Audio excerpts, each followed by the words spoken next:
When you think of the greatest fighter jets in history, what comes to mind? The F-22 Raptor, the Spitfire.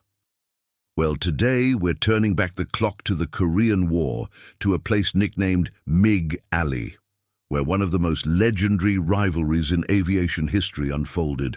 This is the story of how the American F-86 Sabre went head-to-head with the Soviet MiG-15 and emerged victorious. The year is 1950. The Korean War has just erupted, and the skies are a battlefield. The United Nations forces, led by the US, initially had air superiority with planes like the F-80 Shooting Star. Panic set in.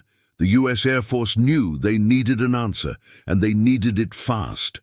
That answer was the North American F-86 Sabre. On paper, the contest looked incredibly close, almost tilted in the MiG's favor. The MiG-15 had a better climb rate and could operate at higher altitudes. It was also more maneuverable in a vertical fight and packed a heavier punch with its powerful cannons, one 37mm and two 23mm cannons.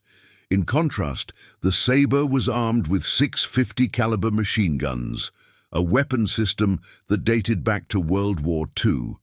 So, how on earth did the Sabre manage to dominate?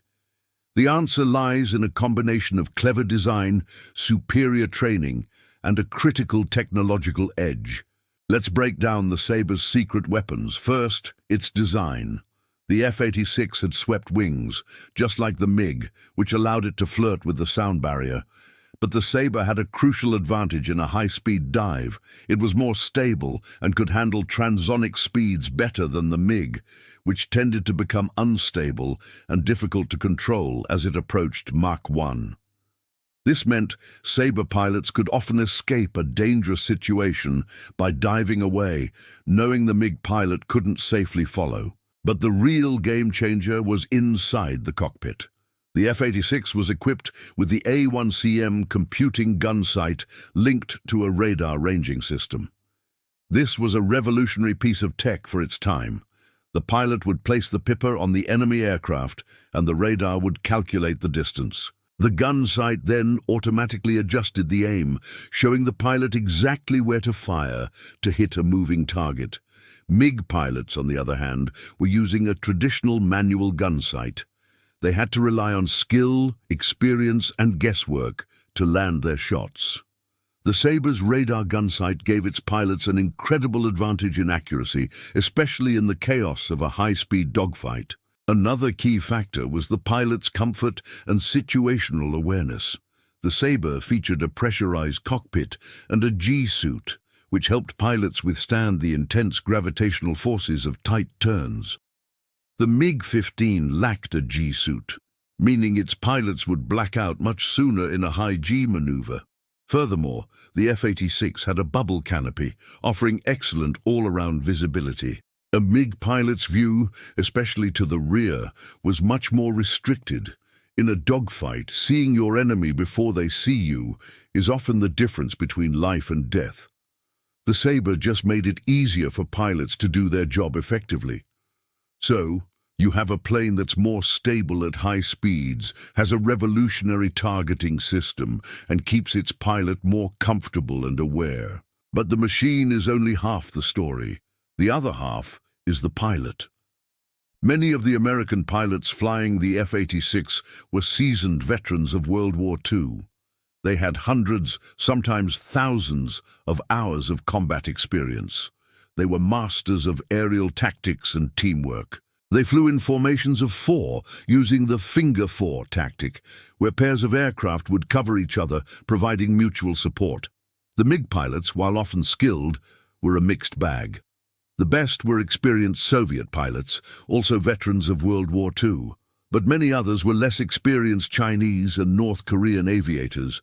Communication and coordination were often a challenge. The American pilots, flying and training together, developed a cohesive and deadly fighting force.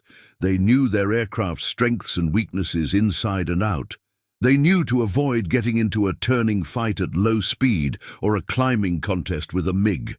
Instead, they'd use their Sabre's superior diving speed and rolling capabilities to gain the upper hand. They'd engage at high speed, make a firing pass with their accurate gun sight, and then use their energy to reposition for another attack. This combination of man and machine led to staggering results. By the end of the war, the official kill ratio was claimed to be around 10-1 in favor of the F-86 Sabre. That means for every Sabre lost in air-to-air combat, 10 MiGs were shot down. While modern historians have revised that number downwards, suggesting it might be closer to 2-1 when you account for all records, it's still a decisive victory for the Sabre. It proved that in aerial warfare, technology and tactics are a powerful duo. The MiG-15 was a phenomenal aircraft, a true wake-up call for the West. But the F-86 Sabre, with its unique advantages and flown by some of the best-trained pilots in the world, simply outclassed it.